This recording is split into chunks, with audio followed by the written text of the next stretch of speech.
ननकाणा साहिब पहुंचया, अपने परिवार समेत दर्शन किते। शामां दा वेला सी और भावना सी इत्थे रुकिया जाए। उस सिंधी जज ने आख्या कमरा दे दिओ। महंत दे गुंडियां ने ननकाणा साहिब कमरा दे दिता, पर शामां दा वेला सी। उन्हें आख्या इस कमरे विच लाइट दा बत्ती दा प्रबंध नहीं, कोई दीवा है? महंत दे गुंडियां आख्या जी दीवा मिल जाएगा, तुसी भेज दिओ। ते उस सिंधी जज ने अपनी तकरीबन 13 साल की बच्ची नूं भेजिया भी इनू कोई दीवा बत्ती है तो दे देना।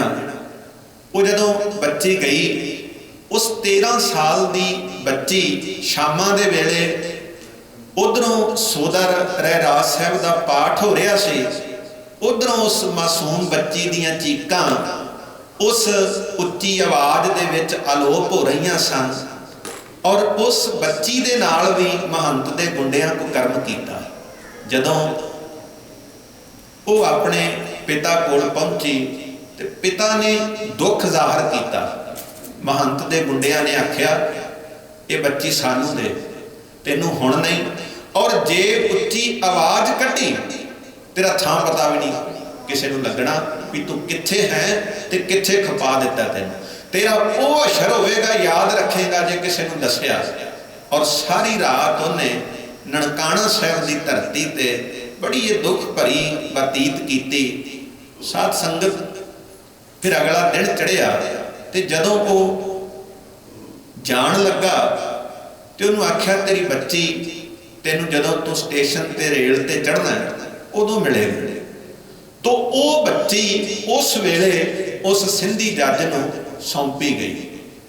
तो जिथे धीआं बच्चियां दी गुरु घरां विच इज्जत सेफ है, उत्थे साध संगत महंतां दे गुंडियां ने ऐसियां बच्चियां दियां बेपत्तियां कीतियां।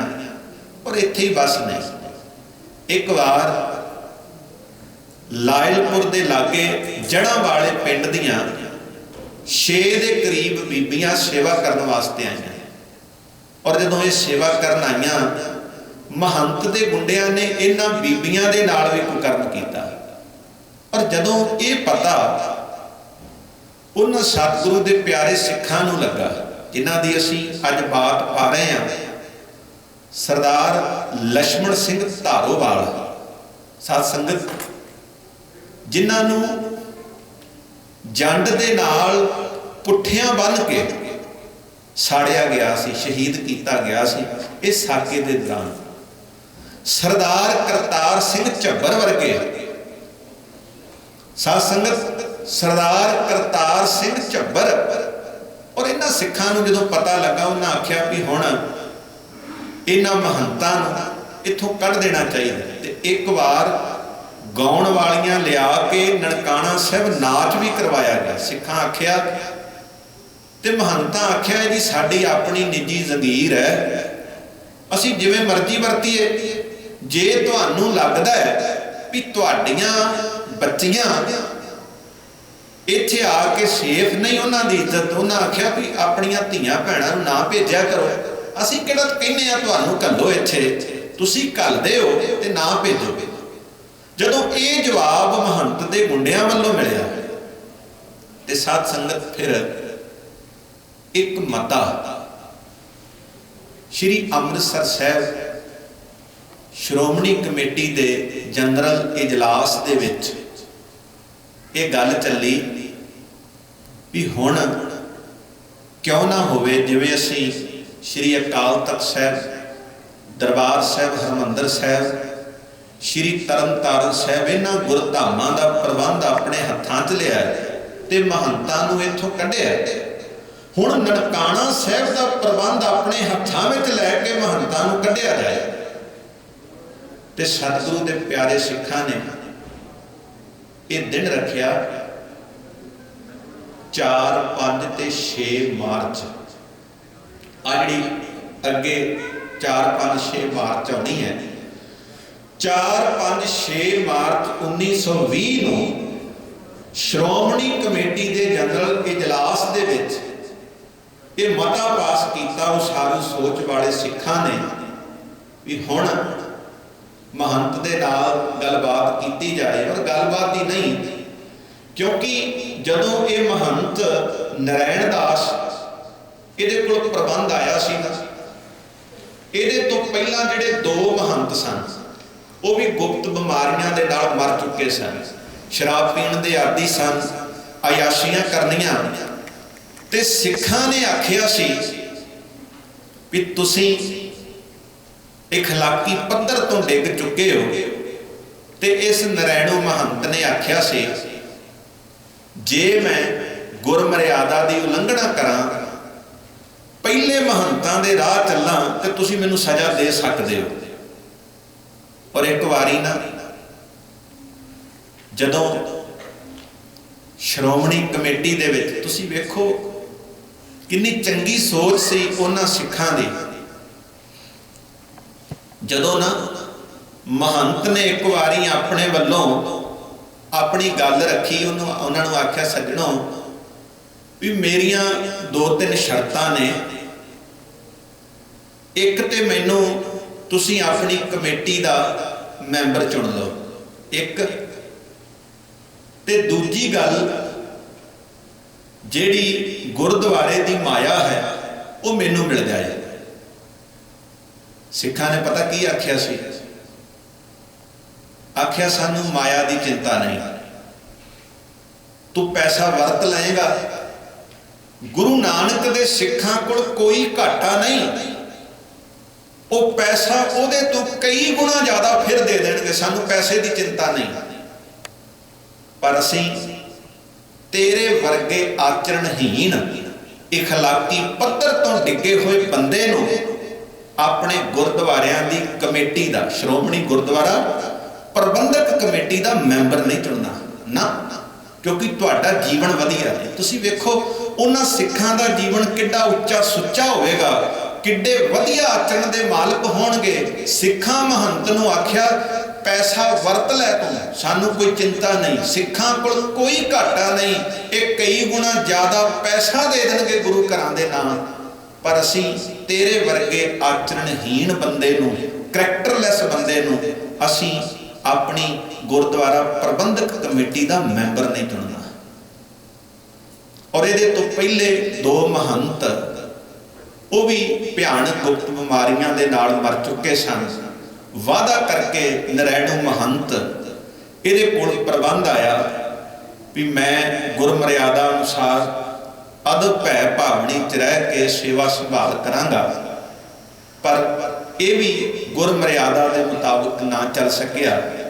ਸਿੱਖਾਂ ਇਹ ਮਤਾ ਕੀਤਾ ਵੀ ਆਪਾਂ ਹੁਣ 4, 5, 6 ਮਾਰਚ ਨੂੰ ਨਨਕਾਣਾ ਸਾਹਿਬ ਭਾਰੀ ਗਿਣਤੀ ਦੇ ਵਿੱਚ ਸਿੱਖਾਂ ਦਾ ਜਥਾ ਲੈ ਕੇ ਪਹੁੰਚੀਏ ਤੇ ਉੱਥੇ ਆਪਣੇ ਵੱਲੋਂ ਤਜਵੀਜ਼ਾਂ ਕਰੀਏ, ਤਕਰੀਰਾਂ ਹੋਣ, ਉੱਥੇ ਬੁਲਾਰੇ ਬੋਲਣ ਤੇ ਮਹੰਤਾਂ ਨੂੰ ਸਾਡੇ ਆਚਰਣ ਜੀਵਨ ਦਾ ਪਤਾ ਲੱਗੇ ਤੇ ਉਹਨਾਂ ਨੂੰ ਕਿਵੇਂ ਇੱਥੋਂ ਕੱਢ ਕੇ ਤੇ ਵਧੀਆ ਉਸਾਰੂ ਸੋਚ ਵਾਲੇ ਸਿੱਖਾਂ ਦੇ ਹੱਥ ਪ੍ਰਬੰਧ ਆਏ। ਪਰ ਹੋਇਆ ਪਤਾ ਕੀ, ਜਦੋਂ ਮਹੰਤ ਨੂੰ ਇਸ ਗੱਲ ਦਾ ਪਤਾ ਲੱਗਾ ਵੀ 4, 5, 6 ਮਾਰਚ ਕਦੋਂ ਆਈ, ਉਹਨੇ ਪਹਿਲਾਂ ਹੀ 17, 18 ਤੇ 19 ਨੂੰ ਬਾਬਾ ਕਰਤਾਰ ਸਿੰਘ ਬੇਦੀ ਦੇ ਰਾਹੀਂ ਸਨਾਤਨ ਸਿੱਖ ਕਾਨਫਰੰਸ ਉਹਨੇ ਨਨਕਾਣਾ ਸਾਹਿਬ ਰੱਖ ਲਿਆ। ਆਖਿਆ ਪਤਾ ਕੀ, ਉਹਨੇ ਬਹੁਤ ਸਾਰੇ ਮਹੰਤ, ਉਹਨਾਂ ਦੇ ਵਿੱਚ ਕੁਝ ਕੁ ਗੁੰਡੇ, 10 ਨੰਬਰੀਏ, ਰਾਂਝੇ, ਰਿਹਾਣੇ, ਇਹ ਬਦਮਾਸ਼ ਸਨ ਉਸ ਇਲਾਕੇ ਦੇ, ਉਹਨਾਂ ਨੂੰ ਇਕੱਤਰ ਕੀਤਾ ਤੇ ਇਕੱਤਰ ਕਰਕੇ ਉਹਨਾਂ ਨੂੰ ਆਖਿਆ ਵੀ ਤੁਸੀਂ ਆਪਣੇ ਨਾਲ ਛਵੀਆਂ, ਭਾਲੇ, ਨੇਜੇ, ਗੰਡਾਸੇ, ਜਿੰਨੇ ਸ਼ਸਤਰ ਨੇ, ਔਰ ਇੱਥੇ ਹੀ ਬਸ ਨਹੀਂ ਵੀ ਗੋਰੀ ਸਰਕਾਰ ਮਹੰਤਾਂ ਦੀ ਪਿੱਠ ਥਾਪੜਦੀ ਸੀ।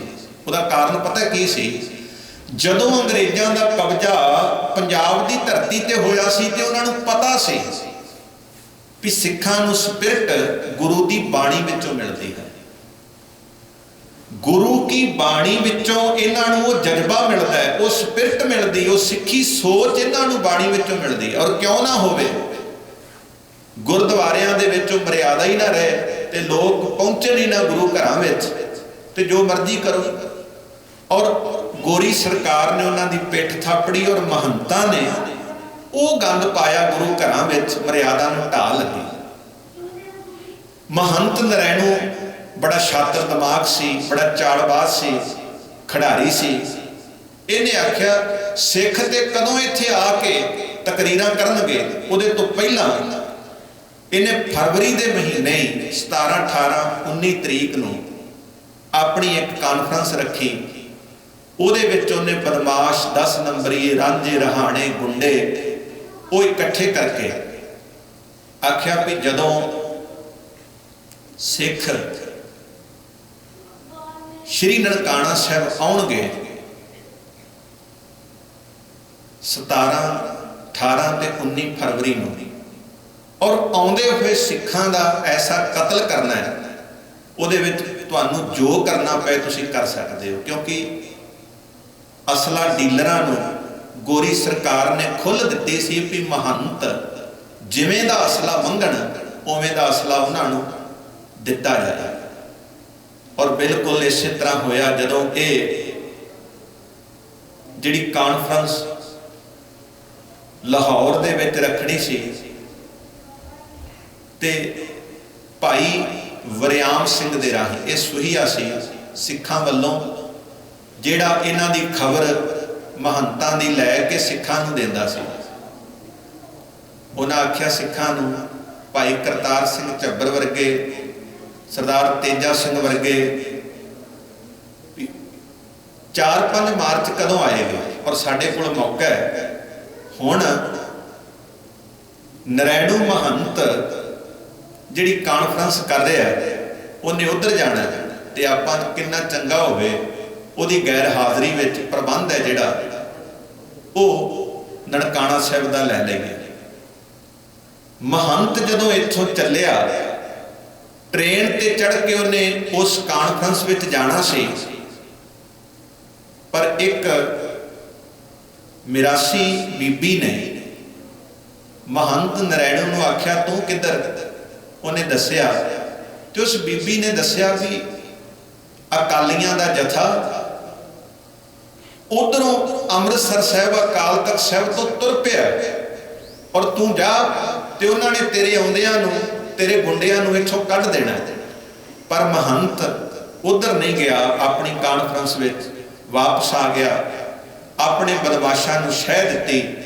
ਔਰ ਜਦੋਂ ਇਹ ਸਤਿਗੁਰੂ ਦੇ ਪਿਆਰੇ ਸਿੱਖ ਜਦੋਂ ਭਾਈ ਕਰਤਾਰ ਸਿੰਘ ਝੱਬਰ ਤਕਰੀਬਨ 2200 ਦੇ ਕਰੀਬ ਇਹ ਜਥਾ ਲੈ ਕੇ ਆ ਰਹੇ ਸਨ, ਕੋਈ 150 ਦਾ ਜਥਾ, ਵੱਖ-ਵੱਖ ਜਥੇ ਦਿੱਤੇ ਨਿਸ਼ਚਿਤ ਸਮੇਂ ਸਥਾਨਾਂ ਦੇ ਮੁਤਾਬਕ ਜਦੋਂ ਤੁਰੇ, ਉਸ ਵੇਲੇ ਕੁਝ ਸਿੱਖਾਂ ਨੂੰ ਪਤਾ ਲੱਗਾ ਵੀ ਮਹੰਤ ਦੁਬਾਰਾ ਨਨਕਾਣਾ ਸਾਹਿਬ ਪਹੁੰਚ ਗਿਆ ਤੇ ਇੱਥੇ ਸਿੱਖਾਂ ਦਾ ਨੁਕਸਾਨ ਹੋ ਸਕਦਾ।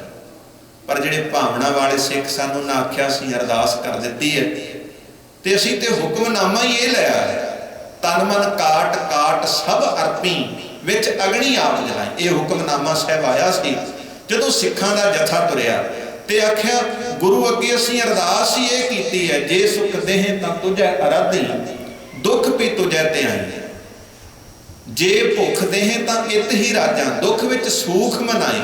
ਅਸੀਂ ਤੇ ਪੜ੍ਹ ਦਿੱਤਾ ਇਹ ਬਚਨ ਤਨ ਮਨ ਕਾਟ ਕਾਟ ਸਭ ਅਰਪੀ ਵਿੱਚ ਅਗਣੀ ਆਪ ਜਲਾਈ। ਹੁਣ ਸਾਨੂੰ ਪਰਵਾਹ ਨਹੀਂ, ਅਸੀਂ ਅਰਦਾਸ ਕਰ ਦਿੱਤੀ ਹੈ।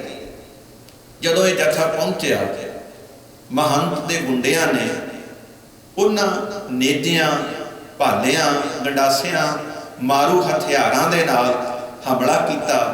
ਔਰ ਇਸ ਹਮਲੇ ਦੇ ਦੌਰਾਨ ਇੱਕ ਗੁਰੂ ਗ੍ਰੰਥ ਸਾਹਿਬ ਦੀ ਭੀੜ ਸਾਧ ਸੰਗਤ ਜਿਹਦੇ 650 ਤੋਂ ਲੈ ਕੇ ਜਿਹੜੇ ਅੰਗ ਸਨ 612 ਅੰਗ ਉਹ ਭੰਗ ਹੋ ਗਏ ਇਸ ਸਾਕੇ ਦੇ ਦੌਰਾਨ। ਔਰ ਇਹ ਭੀੜ ਸ਼੍ਰੋਮਣੀ ਗੁਰਦੁਆਰਾ ਪ੍ਰਬੰਧਕ ਕਮੇਟੀ ਦੇ ਕੋਲ ਸੀ। ਪਰ ਅੱਜ ਦੁੱਖ ਨਾਲ ਇਹ ਕਹਿਣਾ ਪੈਂਦਾ ਹੈ ਉਸ ਭੀੜ ਦੀ ਸੁਧਾਈ ਦੇ ਨਾਂ ਤੇ ਜਿਨੇ ਕਦੀ ਸਾਕਾ ਨਨਕਾਣਾ ਵੇਖਿਆ ਸੀ, ਸ਼੍ਰੋਮਣੀ ਕਮੇਟੀ ਨੇ उस साके दे दौरान जिहड़े शबीड़ दे अंगां ते जख्म सन वो सुधार दे नां ते खत्म कर दिते। और ये माड़ी गल है, इस तरह चाहिदा नहीं सी। भीड़ हुंदी आउण वालियां नस्लां नूं, पुश्तां नूं उहदे तो बहुत वड्डी सेध मिलनी सी भी तुसीं वेखो अपने गुरधाम आयाद करवाउण वास्ते, अपने ही गुरु घरां विचों महंतां नूं कढण वास्ते सिखां नूं अपने तन दियां आहुतियां तक देणियां पईयां। और इसे ही हमले के दौरान भाई दरबारा सिंह जिहड़ा निक्की उम्र दे विच शहीद होया। साध संगत इत्थे जिस वेले चिखा चुनी ते जदों लांबू लाण लगे भाई जोध सिंह, उस वेले इन्ने सिखां दी शहीदी होई, तुसीं अंदाजा ला लिओ। इतिहासकारां लिखिया 4 अध सड़ियां लाशां चिखा ते रख के 7 खोपड़ियां कुम्हारां दी भट्ठी विचों लिआंदियां, 119 खोपड़ियां इस अस्थान तो इकट्ठियां कीतियां। 3 जिहड़े वड्डे टोकरे सन मास चीथड़ियां दे भर गए, 10 वड्डे टोकरे अध सड़ियां उन्हां ਸਿੰਘਾਂ ਦੀਆਂ हड्डियां दे भर गए। चिखा चुन दिती, खोपड़ियां रख दित्तियां। लांबू लाउण लग्गिया गल आखी जिथों मैं गल शुरू कीती सी उत्थे आया। भाई जोध सिंह ने आख्या सी जिन्हों शक है ना साडी अरदास ते, खोपड़ियां लोहाइयां, चरखड़ियां ते चढ़े, गुरद्वारियां दी सेवा लई कुर्बानियां कीतियां, धर्म नहीं हारिया, सिक्खी केसां सवासां नाल निभाई, वो आके वेख सकदा है। साध संगत इत्थे फिर संस्कार होया। संस्कार तो बाद सोहला सहबाणी का पाठ होया। साडे सिखां ने उत्थे फिर एक मता पाया, उहदे विच सख्त फैसला लैके कुछ कु मते पास किए गए। एक मता यह सी, अज भी जदों तुसीं अमृतसर साहिब जाओ, शहीद सिख मिशनरी कॉलेज उन्हें आख्या एक कमी है भी साडी कौम गुरमत तो, गुरमत संगीत तो, गुरबाणी दे कीर्तन तो वांझी है अज तक। इहदे वास्ते चंगे पढ़े लिखे प्रचारक, कथाकार, रागी तैयार किए जाण। हुण इन्हां शहीदां दी शहीदी दे विचों कुछ मिलना चाहिए कौम नूं। पहला शहीद सिख मिशनरी कॉलेज अमृतसर साहब इन्हां शहीदां दी याद विच बनाउण दा मता पास होया। एक मता यह सी। दूजा मता यह सी कि अज तो बाद जिन्ने भी गुरुद्वारियां दे प्रबंधक बनणगे वो कोई शराबी नहीं होएगा, वो साबत सूरत ते अमृतधारी होणगे। ये मता पाया उत्थे। अज तो बाद महंत ने जिहड़े उन्हां महंतां नूं कदाचित भी गुरु घरां दे विच असीं वड़न नहीं देंगे। और मते पाए गए अज तो बाद गुरुद्वारियां दा प्रबंध वधिया, चंगी, उसारू सोच वाले, अदब भै भावनी वाले सिखां दे हथ विच प्रबंध आएगा। इस शहीदी साके दे विचों ये गल्लां सामने आईयां और सिखां ने फिर अपने अधीन गुरुद्वारा श्री ननकाना साहिब का प्रबंध जदों अंग्रेज मिस्टर नूं भी चुकना पिया सी, करतार सिंह झब्बर अगे आख्या सी जे सिख इन्नियां कुर्बानियां दे सकते हैं और तुसीं चाबियां दिओ, प्रबंध असीं आप संभाल लवांगे। ते एक ऐलान भी यह कीता सी कि असीं शांतमई रह के वेख लिया। हुण सिखो जे असीं ननकाना साहिब चले आ, हुण जेड़ा इस गोरी सरकार दा सिपाही अगां आए पहला कुछ कहना नहीं, वादा करे ते ओदे तो हथियार खो के उसे ते वरतना। जदों ये एक गर्मजोशी की तकरीर करतार सिंह झब्बर ने की ਤੇ ਗੋਰੀ ਸਰਕਾਰ ਨੂੰ ਨਨਕਾਣਾ ਸਾਹਿਬ ਗੁਰਧਾਮ ਦੀਆਂ ਚਾਬੀਆਂ ਸਿੱਖਾਂ ਨੂੰ ਦੇਣੀਆਂ ਪਈਆਂ। ਔਰ ਅੱਜ ਜਦੋਂ ਅਸੀਂ